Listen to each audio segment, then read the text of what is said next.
Assalamualaikum warahmatullahi wabarakatuh. Perkenalkan, saya Ibu Triwinarsi dari SMK Negeri 2 Blitar, peserta Diklat Upskilling dan Reskilling, yang pada kesempatan kali ini di lembar kerja 5 akan menjelaskan mengenai pengelolaan kas kecil.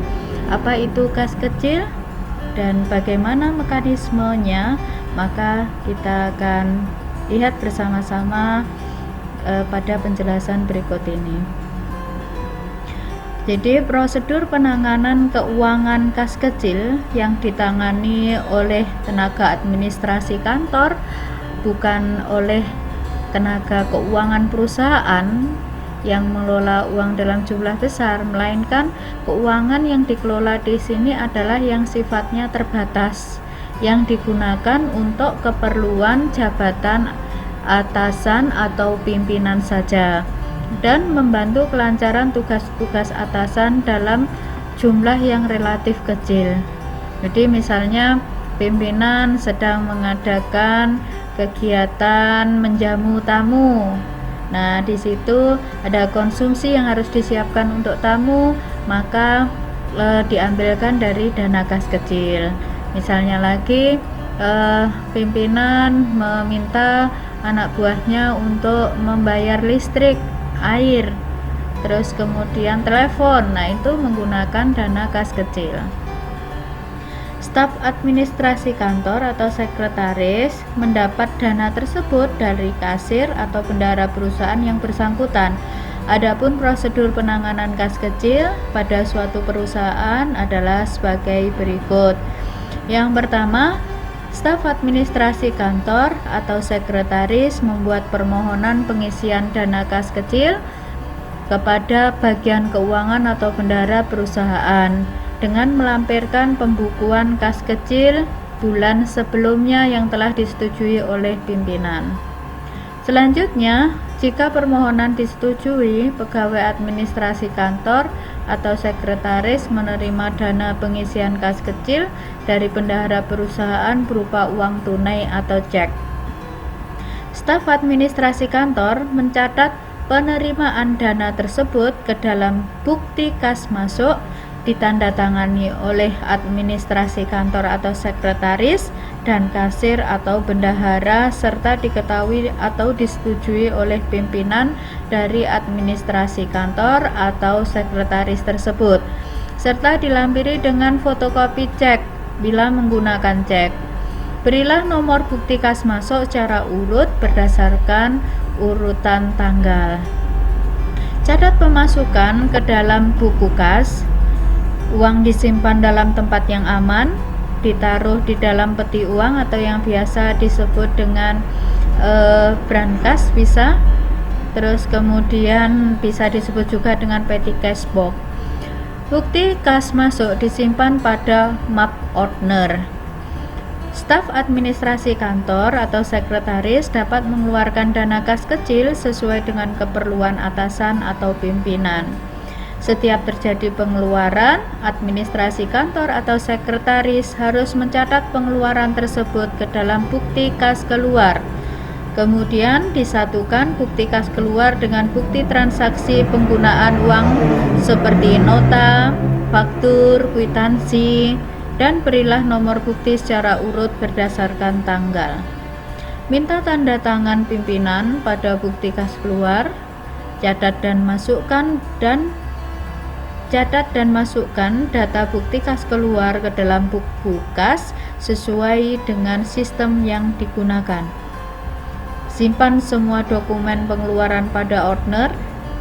Buat laporan pertanggungjawaban penggunaan kas kecil lengkap dengan bukti-bukti transaksinya.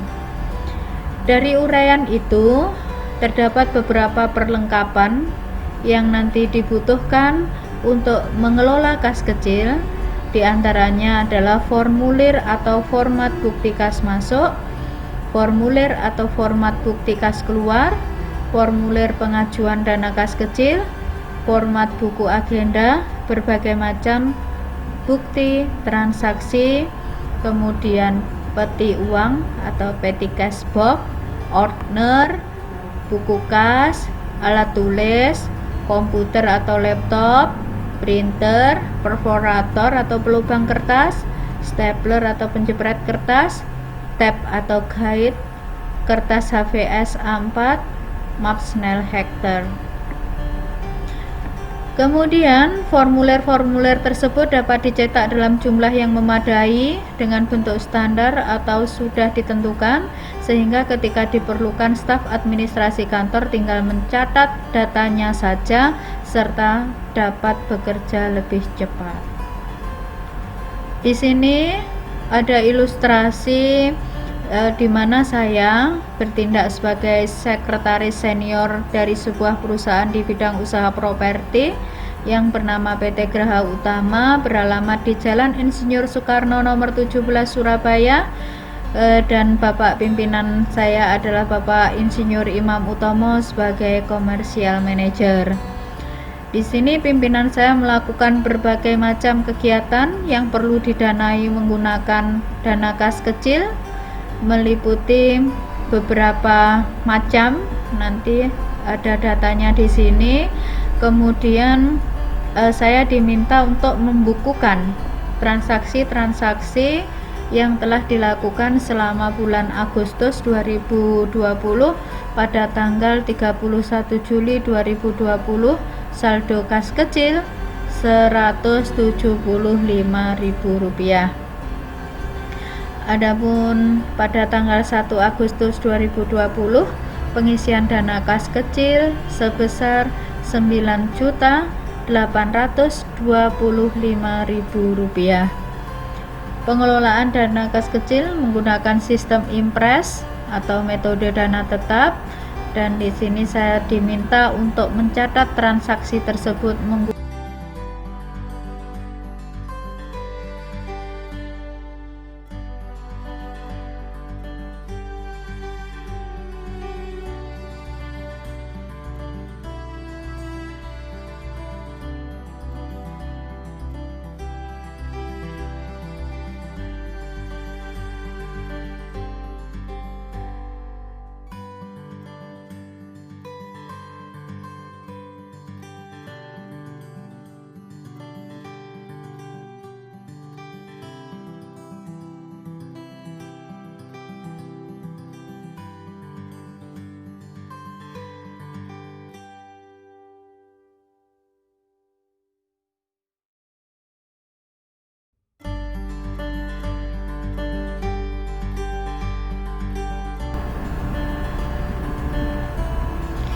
Baiklah, langkah pertama yang perlu dilakukan oleh tenaga administrasi atau sekretaris yaitu mencatat bukti pemasukan kas kecil yang diterima dari bendahara sejumlah Rp9.825.000 untuk keperluan pengisian kembali kas kecil. Di sini ditulis nominalnya, terus kemudian ditandatangani oleh pimpinan saya, Bapak Insinyur Imam Utomo, dibayarkan oleh Bendahara Adelia Kusuma SE, dan saya terima sebagai sekretaris nama saya. Selanjutnya pada nomor pada pengajuan dana kas kecil, di sini terjadi lagi pengeluaran dana untuk bagian administrasi, uang diserahkan kepada kas sampai dengan Rp200.250, dana awal kas kecil fotokopi dan rupiah, laporan hasil rapat tanggal 5 Agustus 2020.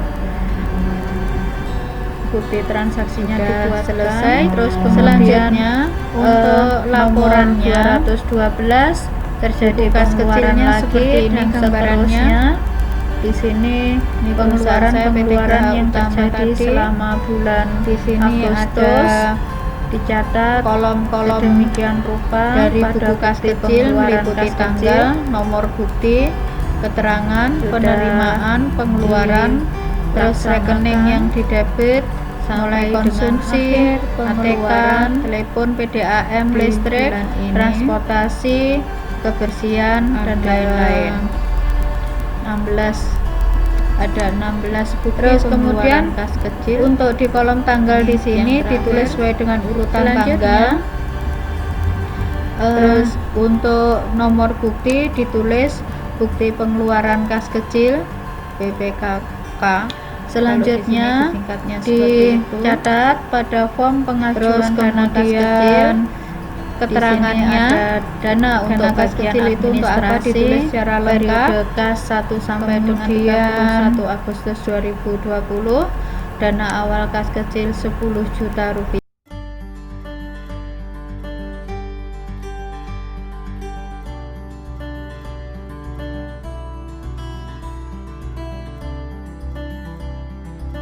Baiklah, di sini ada buku kas kecil atau biasa dikenal dengan laporan buku kas kecil yang terdiri dari beberapa kolom meliputi tanggal, nomor bukti, keterangan, penerimaan, pengeluaran, terus rekening yang didebit meliputi konsumsi, ATK, telepon, PDAM, listrik, transportasi, kebersihan, dan lain-lain. Untuk kolom tanggal diisi tahun dan tanggal secara berurutan, bukti penerimaan kas masuk, ini kapan pengisian kembali dilakukan, tanggal 3, terus kemudian di sini penerimaan sejumlah Rp9.825.000, terus kemudian bukti pengeluaran kas keluar, terus di sini terjadi transaksi-transaksi ditulis di kolom keterangan. Kemudian pengeluaran tersebut selain ditulis di kolom pengeluaran juga pada pos-pos yang sesuai. Jadi misalnya untuk membayar konsumsi, rapat internal, selain diketik atau ditulis di pengeluaran juga di bagian konsumsi. Demikian pula misalnya untuk membeli ATK di sini juga ditulis di pos ATK, dan seterusnya. Selanjutnya di jumlah, ini ada penjumlahnya dari penerimaan, ini total 10 juta, saldonya Rp175.000. Ini pengeluarannya, ini pengeluaran per pos. Terus kemudian saldo akhir bulan Agustus diketahui Rp175.000. Yang terakhir nanti ditandatangani oleh pimpinan dan saya sebagai pemegang dana kas kecil. Baik, untuk sementara itu yang bisa saya jelaskan atau simulasikan mengenai laporan kas kecil. Mudah-mudahan bermanfaat. Terima kasih. Wassalamualaikum warahmatullahi wabarakatuh.